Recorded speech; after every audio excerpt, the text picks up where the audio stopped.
David, what's the current situation? So, as our communities will know and seen from the reports, there was a really serious incident here last night, which included the explosion of a property here on Eden Street. Our crews, along with our partners, other emergency services, have been working tirelessly over the past 12 to 16 hours trying to make this area safe.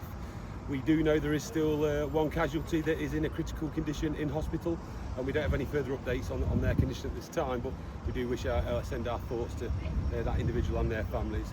Our crews at around 3:30 this morning were able to work through the scene to rescue a small dog that is now in the hands of its owners.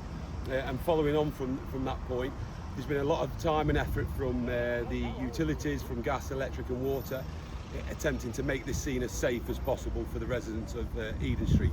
And that work's ongoing, as you've seen, lots of heavy plant moving into the site to dig up the road. And hopefully by around 5 o'clock this evening, we'll be in a position where the house that was involved in the explosion, and along with a few others either side, are safe enough for us to scale down slightly.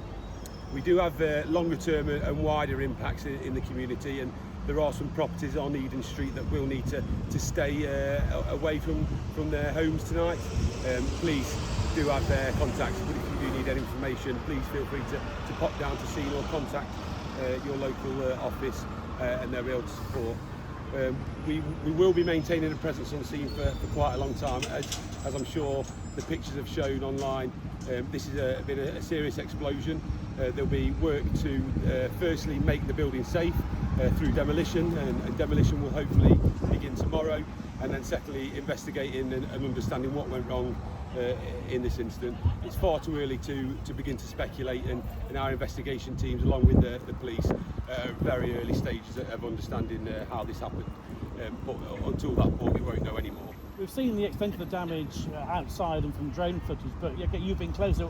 Just how bad is that damage? It's really bad.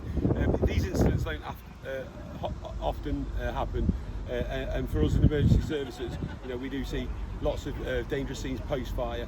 What's different with an explosion is obviously the structural damage that can take place, and it doesn't just affect that one home, but we've seen 4 properties here structurally damaged through that explosion, lots of brickworks flying, and then that impacts the cars and other houses nearby. So the scene is really impactful, and there is a lot of damage to the properties.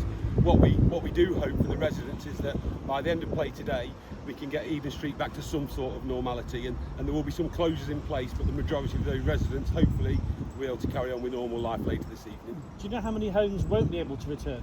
At the moment, we're working on around 14 homes that will have to stay away from their properties overnight for safety reasons, and that's from the structural impacts from the explosion. The rest of the properties, we're hoping by the end of the evening today will be back to normal.